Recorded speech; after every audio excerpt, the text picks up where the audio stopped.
Hello, everyone. Welcome. We're so excited you are here for today's conversation. I'm Katie Mast, Director of Community here at Rock Paper Coin, and your host for today's webinar. If we haven't met before, we're a payment platform built for small business owners just like you that's designed to make invoicing, contracts, and payments easy and affordable so you can just focus on the things that matter most to you. Few housekeeping items before we get rolling today. We want to see your comments and your questions. So before we get started, please head to the chat and change your settings to everyone, not just panelists and hosts. It really pains us to see comments and questions only being sent to the host and being missed during the webinar. So please make that change now so you and we don't miss anything. Second, let's test that change out and make sure it worked. We are big on community and connection. So say hello in the chat. Let us know who you are, where you are, and what you do. And be sure to drop your Instagram handle so everyone can follow you. We're also going to drop our links in the chat. So please take a second, make sure you're following us there so we can get to know you even better. And with that, let's get rolling. Today's topic is a powerful one. And let's be honest, many of us didn't grow up talking about money around the dinner table. Whether based on culture, the time of the generation, or simply a lack of education and experience, there are many reasons why money is a lacking conversation in not only our upbringings, but even today as adults. And yet, here we are, running a business, raising families, chasing dreams, and trying to create a future that looks different than the one that we came from. Or maybe you are trying to recreate what you grew up in, but we're not taught properly exactly how to make that happen. I'm thrilled to welcome my friend Twah today to this incredibly important conversation. Twah is a luxury photographer, creative visionary, and an incredible coach. She's someone who's walked this path and has wonderful insights to share about what she's learned along the way. Twah, my friend, I first want to thank you for being here. Thank you. And before we get too deep into the weeds, I want to ask you right out of the gate why this conversation was so important for you to have with us today.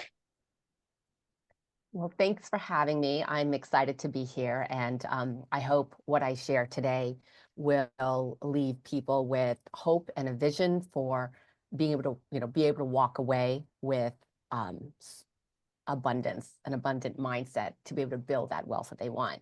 Why this is so important to me is because I was a refugee from Vietnam. Like my family and I came here with nothing. It was through the help of a higher power, you can call it God or the universe, and a church community in Lafayette, Indiana, who pooled their resources to get my family on their feet when we came here to America. So we started with nothing. My mom was bussing tables at a mom and pop restaurant, and my biological dad cleaned hotel rooms. So we lived in survival mode, even with the community helping us. We came here with nothing. And even when my mom remarried to my stepdad, he graduated with a doctor's degree from Purdue University, and he got a job as a NASA scientist. And even then, him being a complete genius, educated, he wasn't raised with with a financial education. So, back in the 80s, when he was making $60,000 a year, in my head as a creative artist, I thought, oh, if I could ever just make that, I would have made it. And even with $60,000 and 4 kids to raise, my mom still had to work. It always felt like money was always tight, that the idea of spending money I was raised with 2 different mindsets. My stepdad, who didn't know, money just flowed out as it flowed in, whereas my mom lived in this deficit where everything was save, save, save, don't spend on anything, and we lacked a certain quality of life. With that said, when I moved to New York City and I was exposed to true wealth, and when I talk about wealth isn't just about money, it's really about true freedom to do what you want. And it's about health, right? And money is just a tool to get you there. And I only learned that when I started exposing myself in a world that was so different than mine, where I learned how to rethink about wealth. And I saw, wow, like if I wasn't exposed to this, like there was such a big gap in life and mindset and just an abundant way to live. How many more people out there who don't get to be around this, who aren't able to have exposure to this, are how they're living in this gap, this wealth gap. Yeah, That is I love ridiculous. that. That's so amazing. And first of all, thank you so much for sharing that with us. And second, I think that you're right. This conversation is so important because for so many people listening, this is going to be the conversation they wish they had growing up or even could Mm. have today, right? With their friends and their peers, because money talk can be so vulnerable. And there is lots of gatekeeping going on around success and finances as you get older and as you get into adulthood. But, first and foremost, I want everyone to know, and even you, this is a very safe and relatable space to have this conversation. And I'm really glad that we get to have it here together. So, to kick us off, thinking about all of that now, what were some of the messages that you heard growing up around work and wealth, and most importantly, worth? Mm. Okay, well, I always think about this story, I had as a kid. So when we were young, we would watch The Price is Right as a family. And, whenever that final contestant gets the end and they get to choose between, let's say, the vacation package or the new car. And every time they chose the vacation package, my parents would say, "What a dumb decision. Why would you not pick the new car?" And what I learned through these mindset is that money, according to those who are in deficit, who live in a deficit mindset, is money is something to pay for just survival. It gets you from point A to point B. It's not, Yeah. they don't think about investing money to grow it. They think money is just a tool used to get something in return, physical return. And sometimes what isn't taught with investing is that the return is sometimes bigger than just a physical good. I think about the wealthy people I get exposed to now, like my clients, their idea of investing is bigger and long term than those immediate small returns, like a new car, which we know depreciates in value. Like that is the worst investment. Whereas you think about the vacation, right? You're investing in your quality health, your mind. You're now vacation, putting yourself in spaces around people who are also thinking in abundance. I think about the WhatsApp founder. He was backpacking through the world. His family's like, when are you going to get your life together? When are you going to actually get a job? But it was through traveling the world that he saw a problem, which was there's Right. the cost to do long distance call, and he solved it. And now look at where he's at. So I think about, something I learned from Alex Hormozy. He talks about the ignorance tax. And what that means is, there's a tax we pay every year we don't learn a skill to make us that next level income. So for example, let's just, easy number. If you want to make $1 million and you currently make $100,000, there's a $900,000 ignorance tax that you're paying every year, that gap of not knowing how to make that $1 million or that $900,000. And that really hit home for me. And that made me look back at, my family upbringing. It's like, wow, we paid an ignorance tax for a long period of time. And that was when I Yeah. really set myself out on a mission to close that gap for myself. Yeah. And you know what? I think that there is a valuable moment in thinking about what shapes us. And a question that everyone should ask themselves is, what money story did I inherit? And understanding that and breaking it down is incredibly important to know where you need to go next. Our past tells Mhm. us so much about our future, but it's something that instinctively people really want to push back on and forget. And ignorance is bliss, right? Like it Yeah. absolutely Yes. is. Why do you think money is such an uncomfortable topic for people in general? Yeah, I mean, to start in our education system, we don't teach it. And then you look at that, and then you look at our government. Our government does not know how to manage money, right? So, and it's uncomfortable because a lot of times we also put our value in our net worth. And Mhm.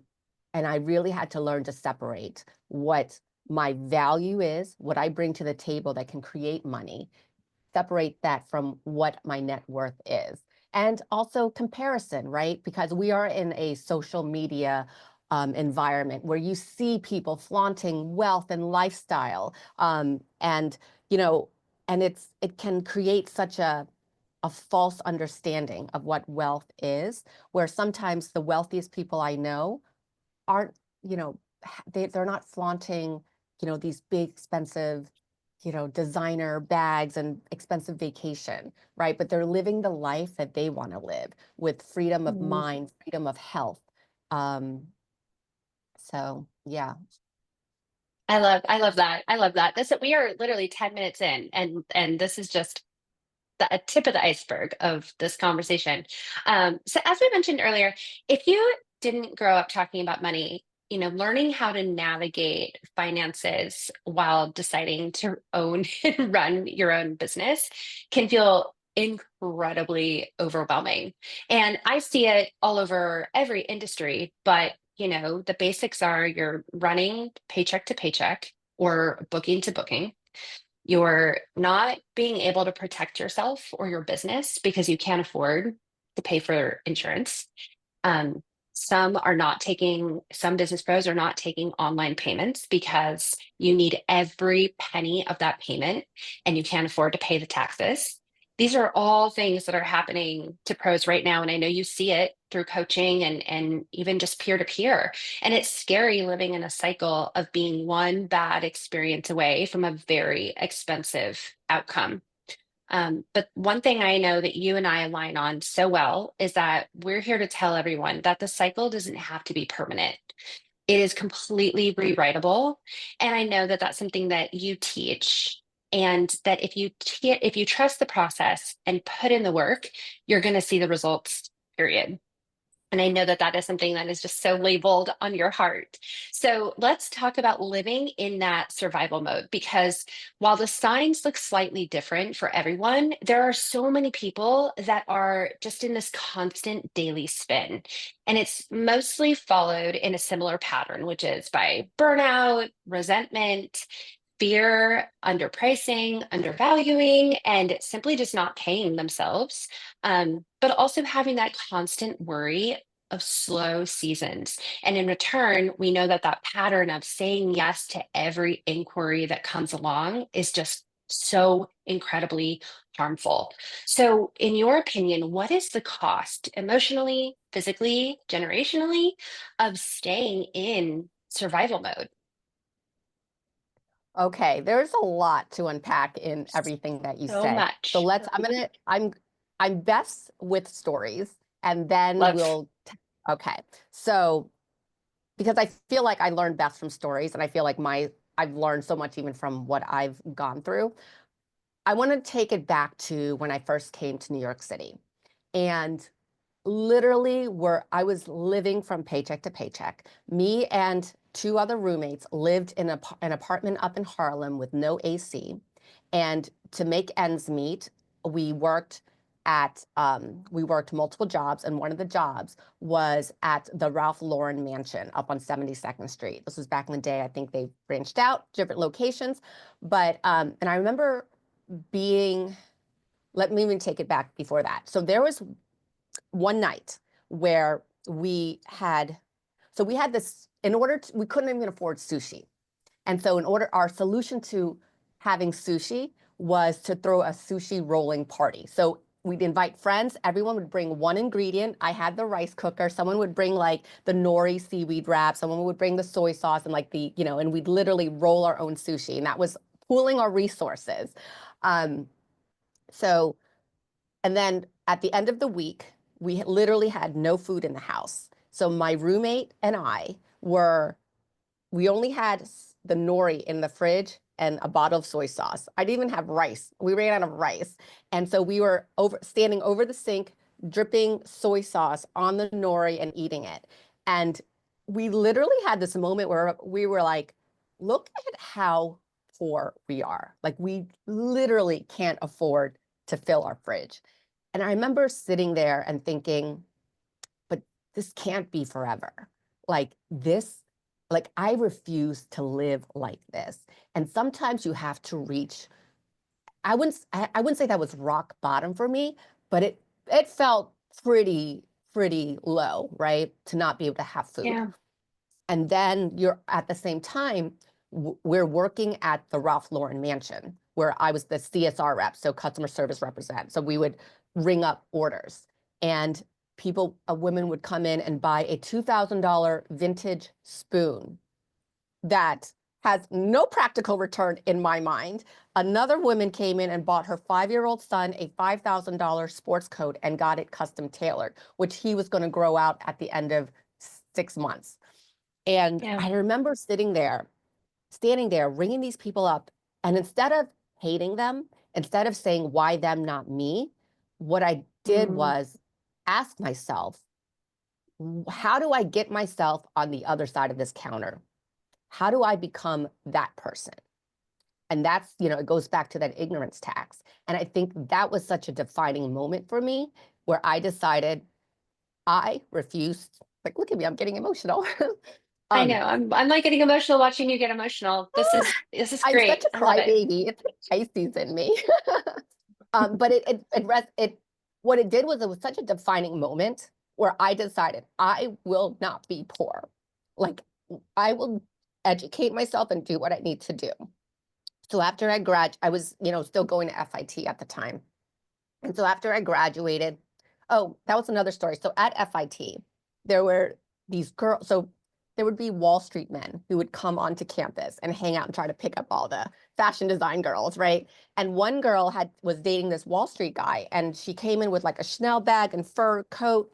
And I remember asking her, like, how are you affording that? She goes, oh, it's my boyfriend. He works on Wall Street. And that was like my first clue. I'm like, oh, okay. Well, people on Wall Street must know how to make money. Then I need to get myself in that room so I can figure out to learn what they're doing. So instead of, looking for someone else to get me that fur coat, I'm like, I want to be the one to get myself that fur coat and that Chanel bag, right? And this is, a different mindset of wealth back then, was still material exchange. So what did I do? I decided to forego my ego and get a job on Wall Street as an admin. And what was I doing? I was putting myself in rooms to learn from people who knew how to make money, who were not afraid to talk about money, who, leadership skills, management skills. Like I was adding to my toolkit skills on how to make money, whether that was mindset or actual, skills. So, all right, now I'm going off a tangent. Where am I going with this? You had a question about, but it goes back to the ignorance tax, right? And when you look at wealthy people who built true wealth, they all say the same things. It's 80% mindset and 20% strategies. So if you are walking around and you're seeing people who are abundant, who have more, who are living the life you want, instead of hating them, sit and ask yourself, what are these feelings that are coming up for me? Like, why do I feel this way? Because that means that's a signal in your being saying, you want more, you deserve more, right? And it starts there sometimes. It starts with being honest with ourselves. That's right. And I think you nailed it earlier when you talked about comparison. We all know comparison is the thief of joy. And, it's so natural to sit there and compare because change is hard. And so it's so much easier to just compare where you are and where someone else is and seeing them thrive and where you're sitting and how you don't have that or don't have it yet or feel like you never will. And, like I said, we know change is hard no matter how badly it needs to happen, no matter how many of these webinars you listen to or all the education that you pay for, right? You're getting the facts, but you need to put in the work and that change is where things actually begin to happen. So what does it actually take to shift into a wealth building mindset from a survival mode mindset. Like you're in it, you are comparing, you're doing all the things, you're looking at the people that have it, right? Exactly the stories that you're just telling us about, real talk, lay it on us. What does it actually take to shift from that mindset into the wealth building mindset? Mhm. Yes, I can understand, right, when times are tough, when the economy is low and you physically don't have the money. It is so hard when people say, oh, it's just a mindset to actually do it. So it takes intentions, right? What I do is I call it my millionaire walk. So in the mornings, the first thing, and it's like, it's hard especially when you're in a deficit to not do something to see an immediate result. And when I think about the wealth mindset, they're always thinking long term. They're building on something. And so one small thing that I think everyone can do that has helped me tremendously is something I still practice is before I start the day, I go on this morning walk. And that's where I really have to shift my mindset. There's been mornings where I literally worry about, oh my gosh, like, can I pay this month's bills? And instead of, because worrying about it isn't going to solve your problem. And Yeah. I'm going to be at the risk of sounding woo right now, right? I do believe money is an exchange of energy.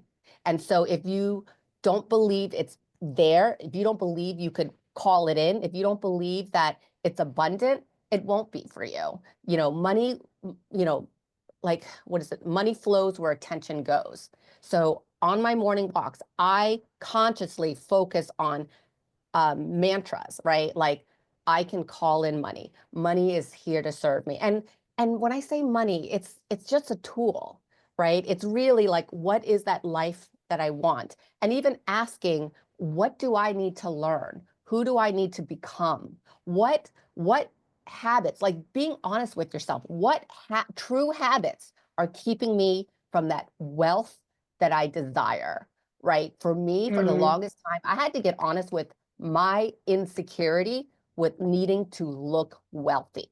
Like mhm. once I got honest with that, I stopped buying designer bags. I have not bought a designer bag in years.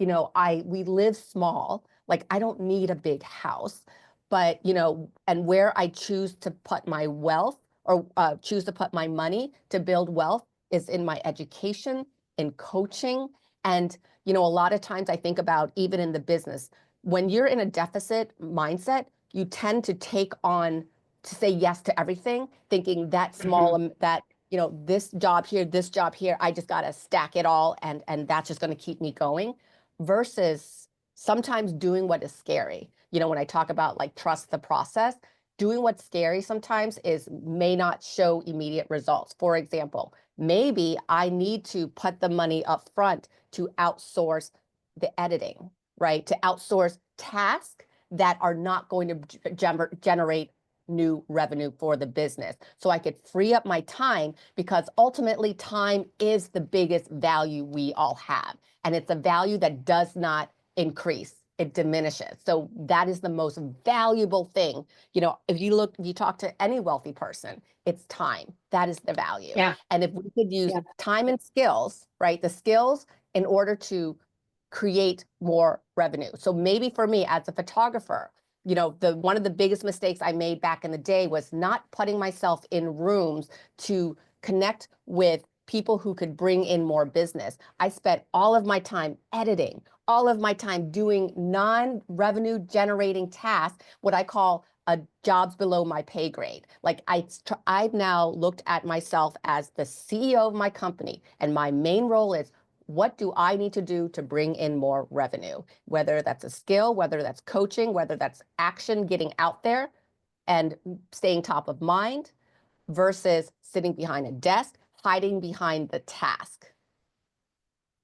Yeah. Yeah. And I think money is ever evolving and shifting. Your income is never going to be the same. And so really making that shift to money as a tool, right? It's that reframe. It's not a source of shame. It's not a source of stress. It's a tool. How are you going to use it? How Mhm. are you going to get it to get where you need to go next? And I really think that that just brings home the importance of money clarity, tracking income, setting goals, finally knowing your numbers and not hiding from the income, not hiding from the conversations. And something I'm constantly aware of is that survival mode keeps you busy, but wealth building helps you breathe. And I Yes. think Oh, I one thing I love that. really want, right? I know, write that down. Bumper sticker. One thing I really want people to take with them today is is this. You are allowed to outgrow the hustle that once kept you safe. And I actually saw a post from you recently that said, you'll be amazed at what you attract after you start believing in what you deserve. And I think that was just so beautifully said. And I want to take a moment and just applaud you for putting that out there. And so before we move into our next segment here, I want you to help everyone that's listening to this. Is what is a small mindset shift that everyone can just take away today after the session is over? What's the one thing you want people, the session is over, they're sitting at their desks, they're sitting on their couches, they're sitting here. What's the one thing that you want people to be able to actionably do? I think it goes back to that prioritizing your day first with that morning Yeah, walk, with writing mantras for yourself.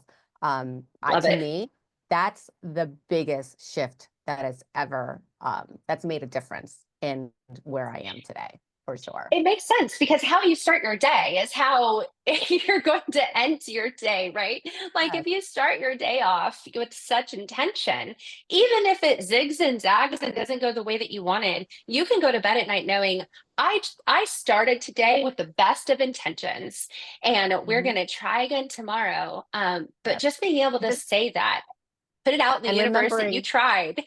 Yes. And I mean, it's more than just speaking it. It's really what you're doing is you're al- aligning your mind to your body, right? Because your mind doesn't know the difference of what is reality. And when you look at people who actually know how to create wealth, they're a little more in touch with reality. They know how to do it. Whereas people who don't, it's they think it's not possible, right? Yeah. And it goes back to that one mantra, right? Money flows where attention goes, and all of these Yeah. sayings, they're not mine. Like these are things I picked up along the way that I'm just regurgitating and sharing, just to be clear. But these are Yes. things that has helped me. Well, and that's why you're sitting here with us today, because you've picked up all of these things and now you're sharing them with everybody in ways that are relatable and digestible. And like I said, when we started this, I want this to be a conversation you wish that your parents had had with you. You wish that your friends would just honestly and very vulnerably have with you. And so the fact that you're being that person for people right now, I think is very impactful. So thank you for that. Now, this next segment here, I want to preface this by reminding everyone that you and I are not working part time as financial investment bankers or financial advisors, but we do know how to be entrepreneurs. And we have hired experts to get money moves done.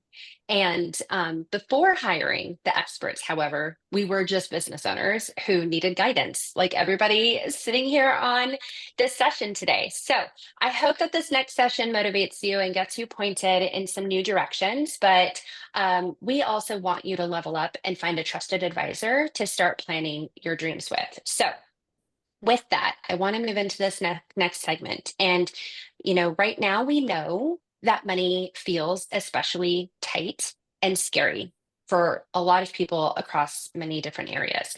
And the last thing when money is tight or money is scary, the last thing that we want to consider is investing or moving it anywhere when things feel uncertain. The natural instinct is to keep it in front of us so that we know what we have and we know what we need and we can immediately access it in the event that there is something that we need to use it for.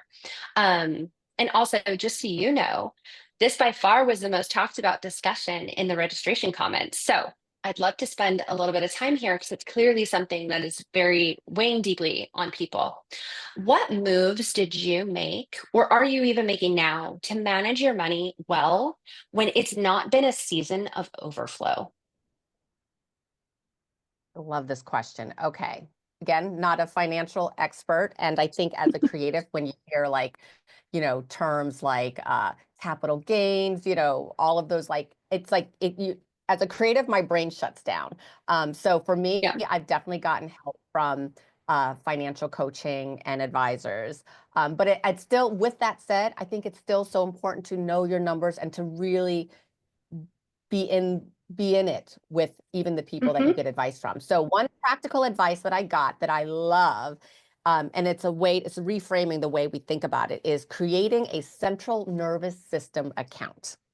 So what does that mean? Mm. It is literally a savings account that every month you put aside the amount that you need to cover bills for that month, operational expense for that month. And what does that do?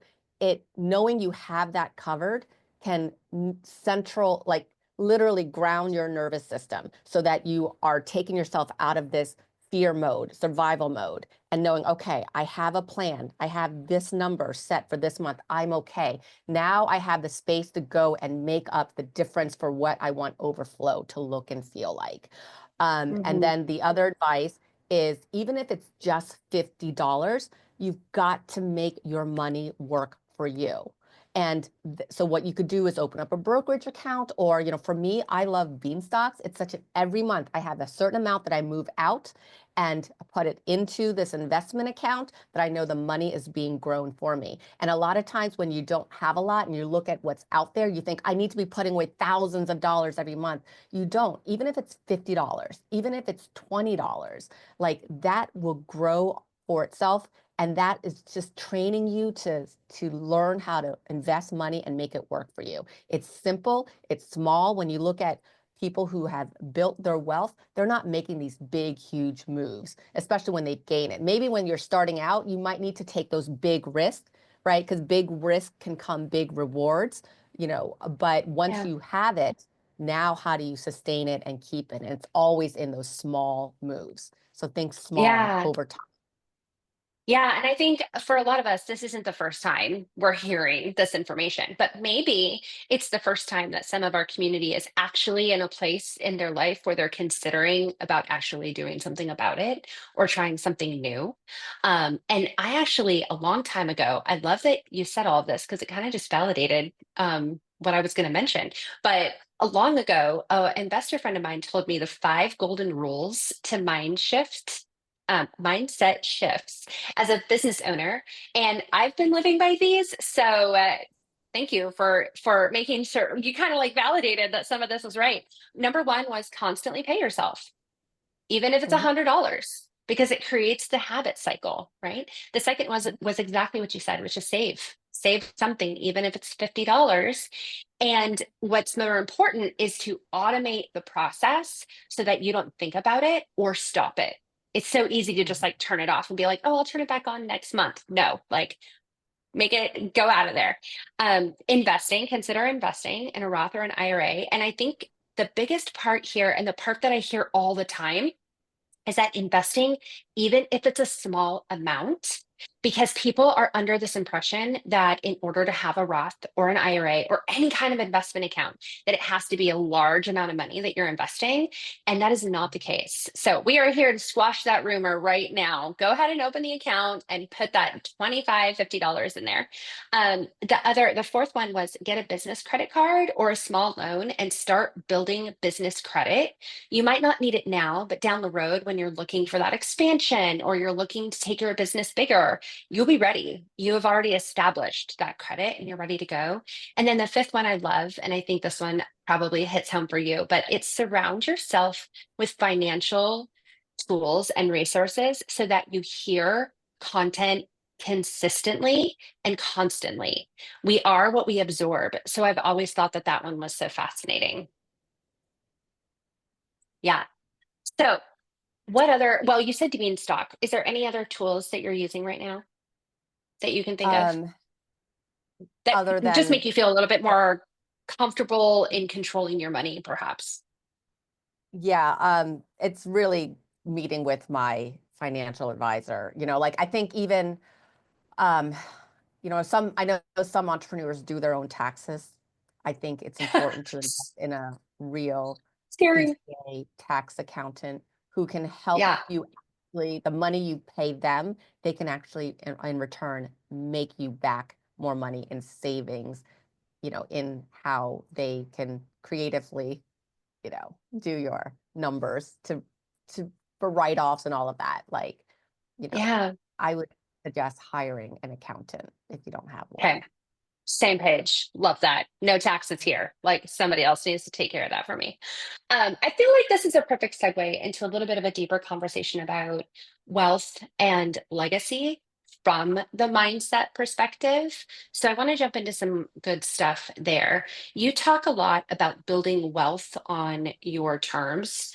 What does that look like with your coaching clients? Like when you're having conversations, what does that look like? And how can we start defining that for ourselves? Yeah. Okay. There's 2 points I want to make here. The first one, because we're talking about generational wealth, right? A lot of times people Mhm. think of I don't have generational wealth because I don't have a trust fund.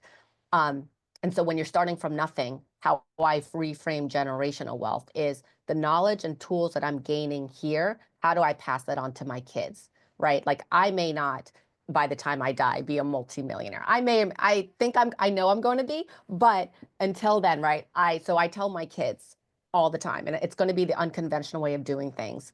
I tell them, you don't have to go to college if I tell them you can continually look around, pay attention to what are problems that need to be solved and what are people willing to pay to solve that problem.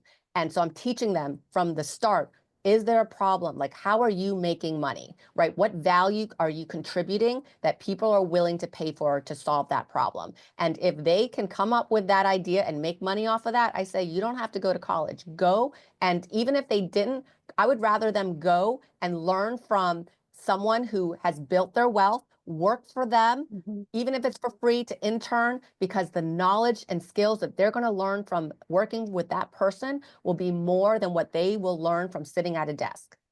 Now, Yeah. college, yes, there's lots of lots of networking there. But if you're already in it, like in deep with the people that are already doing it, you're going to learn so much more. I learned truly how to make money, not in college, but in real life, whether it was going from Goldman Sachs to, other areas where I literally added to my toolkit. So that's one, right? The other, remind me the question again, because I go off tangent. What was the question? It was I love it. Um, how can we start defining that for ourselves? And what does that look like when you're talking about that with your coaching clients? yes. Building wealth So on your own terms. yes. So it goes back to, for me, what I do with my clients is I focus on the high end values. This is something that I have picked up over time when I have as I leveled up in my career, my clients got wealthier. And I saw the Yeah. same 3 values that are worthy for them to invest in, right? That does bring a return on investment that may not be tangible to someone who does not have the financial means to start. And that is artistry. And what does that mean? Well, growing up, right? Because a lot of us who are here, we're creatives. And if you Hmm. didn't grow up wealthy, the last thing that is valuable is art. Like the idea that I go into my client's home and I know they spend high 6 figures on floor to ceiling paintings, right? To them, it's like they're in a space where they're not worried about living paycheck to paycheck. And then the other Yes. thing that they value is experiences, because experiences, there's a different return on investment that's not physical sometimes. And then it's expertise. And so those 3 values I use in every area of my life. So if it's in my business, all right, where can I convey my artistry, right? Because in a recession, you know what market does not feel it? The luxury market, the high-end market. So how do I That's get right. my business positioned in that market where I will not feel the pinch? And I would have, to be honest with you, the last few years with everyone worrying about the fluctuation, my business has continued to increase because I know who I'm serving, that I can convey these values that they're willing to invest in. Yeah. Yeah, I saw a quote from you recently that I thought was powerful, and you're just nailing it right now, which is the risk you're afraid to take could be the very thing that changes your entire life. And in speaking about your clients that you're serving, they did that, right? That's why they're there. That's why they're at the point that they are in. And so that quote I thought was just so powerful and such a great reminder. And again, about just taking a second and where am I? Who am I around? Where did they get here? Like, I may not want to get there. Like, I'm not sure I ever actually want to be like a 50 million billionaire. I don't think I want that level of success on me personally, but getting to a point where I wake up every day and I feel that freedom, and I feel that, I've put in effort where I'm starting to see the value of that come in. That should be everyone's dream. And I think that there is such a freedom in getting to create and manifest and control your own wealth. And what we talked about earlier today, for such a long time, society valued wealth with flashy cars and big houses and the dollar amount that was in your bank account. But we have reinvented wealth, and future generations are helping drive this change. And I only expect it to continue to evolve. But wealth now is actually having options and a sense of Mhm. security and creating freedom. And it's become a form of self care and community. And people are getting to decide what they value most. And there's a beauty in getting to create new norms for ourselves and our kids and our communities. And this is what I think of most when I think about creating and creative and your new generational wealth versus being in that survival mode cycle. And, what you're in right now is not permanent. Exactly what you said earlier. This is not forever. This is not it. But like we also said earlier, it is 100% rewritable. And you talk a lot about wealth as more than just money, which I love. I personally love. So, what does legacy mean to you? And how do we begin building one, even if we're still figuring things out? Because I feel like that is what's on our listeners' hearts in this conversation. It's like, I get it. I get it. So, like, where do I start? How do I even make these first moves? Okay, let's go back to that quote that, which is still not my quote. I something I got offline about, the risk. What was it again? Remind me what I said. Yeah. So- The risk you're afraid to take could be the very thing that changes your entire life. Yes. Okay. I want to go back to that first. Um, Another story. Back in 2018, I believe, there was this conference. And this conference, when you look at it, all in was going to at least cost me $15,000, right? For like 15 to 20, let's just say.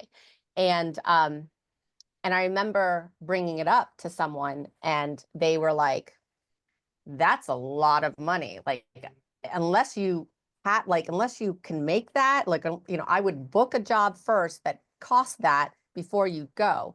And I remember something in my being, because I had Mm, been in the business for, at this point, 8 years. And I was stuck at a yeah. certain price point. I was getting frustrated. On top of that, I had kids. Did I have kids? 2000? Yes. Yes, I had kids. And I'm like, I am so tired of being in this hamster wheel. I got to do Yeah. something different. And I've never tried this conference that I hear you can actually book in the next level business. And it's a lot of money. And I remember Mhm. deciding I'm going to go all in, buy the ticket, and then call in the job that's going to cover this cost.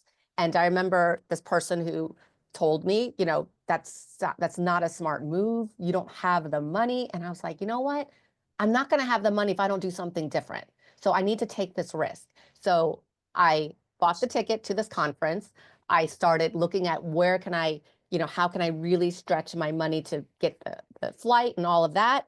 And then I did my walk and I'm like, all right, universe, if, you know, I literally called in, I booked a job that same month. that I bought the ticket to cover my entire cost. And then from the conference, I booked 3 times. I made 3 times the return on what I Amazing. planned. And that was a risk. That's scary. If you looked at the number, so I'm not saying everyone needs to do this, but at some point, you've got to do something different if what you're doing isn't working. Yeah. Yes, exactly. Like you can't just stay where you are, watching everyone around you, pick new paths or get asked to the opportunities and then wonder, why aren't I getting asked to these opportunities? The question is exactly that. Why aren't I getting asked to these opportunities? Where do I need to be? Who do I need to be talking to? Who do I need to align myself with? Sometimes I think people are asking themselves the right questions, but they're not listening to the questions that they're actually asking. Because if you really focus in on the problems that you have, sometimes the answers are right there in front of you. So I think that was beautifully said. Okay, we've actually received many amazing questions. Like I mentioned, actually more than ever before about this very hot topic. But before we get into Q&A, I actually want to dive into taking a second and chatting about your education and how people can do a much deeper dive with you. You offer so much tangible education that is making big changes, like literally changing people's lives. I've seen some amazing testimonials of people that are talking about their time working with you. So please take a moment and share about that. I want people to know how to continue this conversation with you. Yeah, so this really stemmed from my personal journey, right? Oh, of course, let me hold on one second. Someone's at my door. No worries. Okay, all of our attendees, I hope that This is you are okay. having Okay, sorry. a All great right. time listening in on this conversation. Yeah, sorry. Okay, so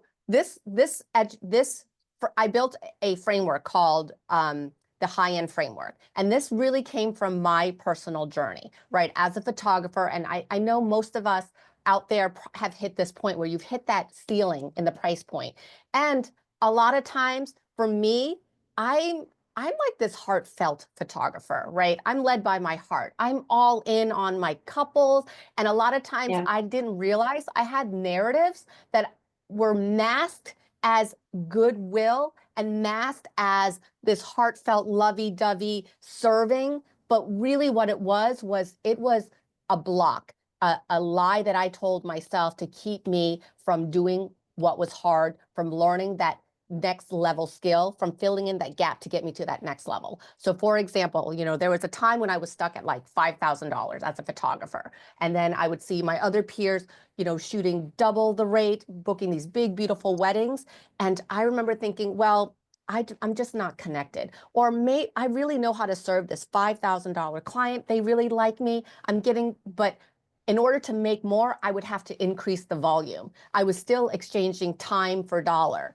And so how do I increase that? And I really went on a journey to build a framework based on all the knowledge that I've collected. I studied all the most successful brands and what made them successful, and built a framework to help photographers and wedding pros like me who are soft-hearted, sensitive. Even Yes. though I'm social, like there is a lot of insecurities, right, that we have about our value in the industry. We look at people with these big names, it feels so flashy, and we're just like, it's just safer to stay here in this corner in this price point versus what do I need to learn to get to that next level? So I built this framework that really has helped.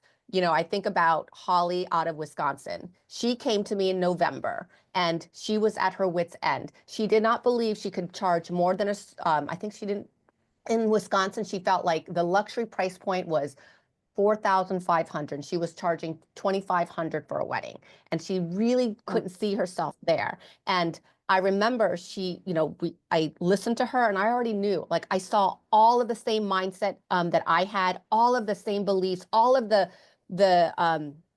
limiting, almost like the blind spots, right? Because you don't know until you know. You don't know until you're in with the other people who are already doing it. And so I remember at the end of the session, she was like, I just want to know, will this work? I've got 3 kids, right? And they're babies and I'm tired. And my husband has to take on this 2 extra jobs just to make ends meet. And I said, if you trust the process, it will work. And so now that's November. It is what, 4 months? And she has already tripled her revenue. She has already Incredible. she's gotten high-end planners who are on the best of list following her, asking, who is this girl that's new on the scene? And she has been killing it. She is showing up in all of those rooms, but she had to have put in the cost, right? Invest her money, her finance, for coaching with me, for my education course, and to build rooms, right? That she's not invited. Sometimes you're not going to get invited to the rooms. You're going to have to build those rooms. And that's what I help That's right. photographers do, is building the rooms that will make them that will grow their wealth, right? And it's Amazing. more than just strategies. It's more than just strategies. It's mindset. It's a big part in mindset. But it's a combination of both because you need both. I love So that. Well, Sari has dropped the link in the chat. So I really, really encourage everybody to go and click on that. Just learn more and really just lean in to the conversations. And also make sure you're following on Instagram because I know you would welcome any DMs that anyone throws your way and any yes, additional questions. So please know that this is a safe, open resource for you now, a friend, for you to be able to have these hard conversations. And so with that, let's go ahead and answer some of these Q&A questions, huh? We should dive into do it. that. Okay, this first one. How do you define enough? I love that question. So I think it goes back Yeah. to internal yourself, right? What is important to you? What's valuable? Hmm. How do you want to live your life? Right? We talk about legacy. What does that really mean? For me, I don't care to leave my name behind for someone to look at me and say, oh, what a wonderful person, right? Legacy for me is, did I pass down the knowledge to my kids so that they can live an abundant life? But you've got to define what abundant means to you, right? For my level of abundance, which is not normal, I do like fancy stuff. That's why I am constantly working to get to that next level for me. But I think about my sister. She built this beautiful alternative education school in Charlotte, North Carolina. And her abundance is she really gets to be present with the students, and her husband manages the finance to keep the school running, and he thinks of other alternative options for revenue streams. But so she's not this wealthy person, but they have, now a financial um, stable, they're financially stable, they're growing their wealth on the back end, but they're not living this fancy life, right? They've got chickens in the backyard and they cloth diapers and cloth paper towels. I went to visit last week and I'm like, do you have any paper towels? Like, well, we don't use paper towels. I'm like, okay. But when I was there witnessing their life, I would say Yeah. they are wealthy emotionally, mentally, and financially, and Yeah. it's Oh, not the life that I want. That's not my enough, right? I'm much fancier. I want my jet. I want my, first class tickets. That's different. But everyone, yeah. you've got to figure out, like, what is that to you? Yes, yes, I love that. Well, I do think that, that's such a brave question to ask because sometimes, like we said, our first instinct is to compare. And so it's like, well, I know what my enough is, but what's your enough? You tell me first. And let's see if my enough aligns with your enough. And you're right, like your enough is going to be completely different than my enough. And your journey is going to be completely different than mine, but we can learn so much from each other and my enough might actually evolve and change because you shared your enough with me and it gave me insight to things that I maybe want, but haven't yet explored. Yeah. And actually I don't know if anyone has heard of Brandon Burchard, but he talks about this, right? He's multi millionaire, but he grew up so poor in Montana where in his head, the wealthiest person in his town made $40,000. And in his head, it's like, if I just make $40,000, that's enough.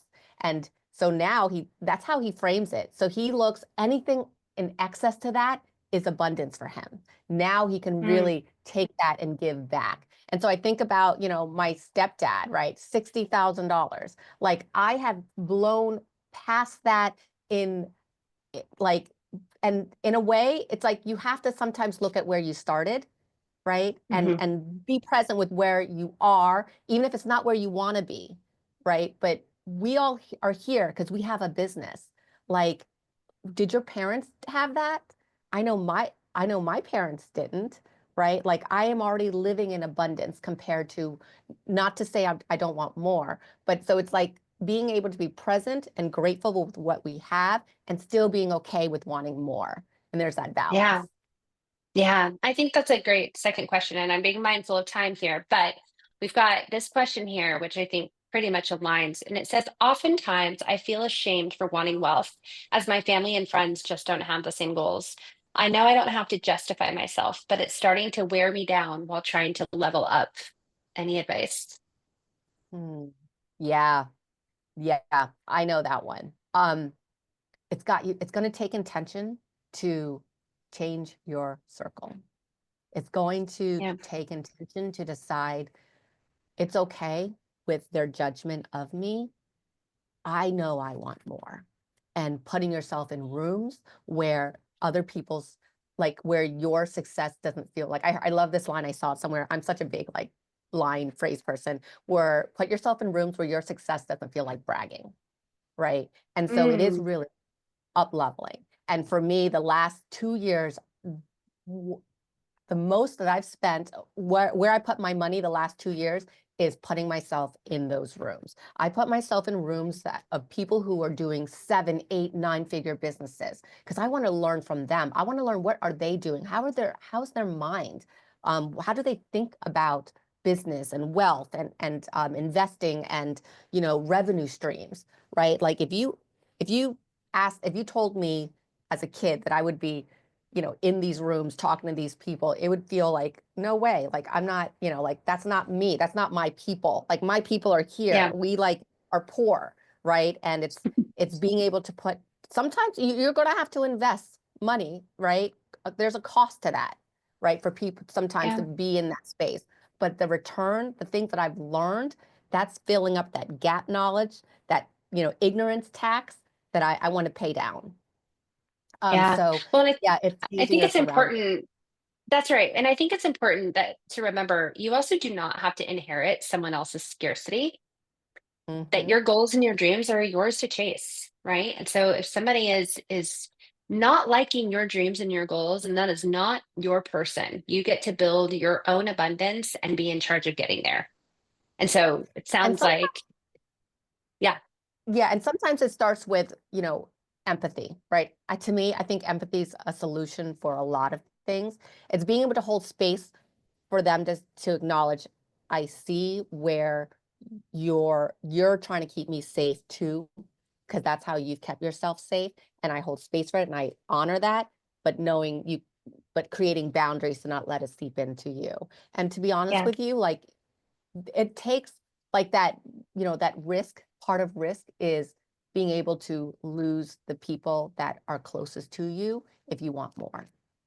that's And right. then when I say lose, it's not meaning you're letting them go or cutting them out, but it's protecting your energy field and your boundaries, and maybe less time with them, and intentionally filling your time with people who are going to help you grow in that energy, in that mindset. And that's a risk, and that's I, hard. yeah. And I could not think of a better place for us to close. That was such a beautiful ending statement. Thank you so much, my friend, for your honesty, your story, your wisdom. You honestly have given us hope and real tools today in a safe place to talk about something that is so very personal and very vulnerable. And obviously, just based on the Q&A questions that we had, I can tell this is something that people truly want to make a change on. And I hope that you do reach out and continue the conversation with Twah and keep learning from her. To everyone that was watching, just a reminder, you don't have to repeat the financial stories that you grew grew up with. You get to write your own. And we hope that today's conversation gave you the spark and the start to do just that. As a reminder, this is a monthly webinar hosted by us, Rock Paper Coin. Be sure to look out for the sign up for next month's webinar coming out very soon. Again, thank you, my friend. Thank you for your time today. And thank you for being here with us. And thank you to all of you for joining us. Have a great day.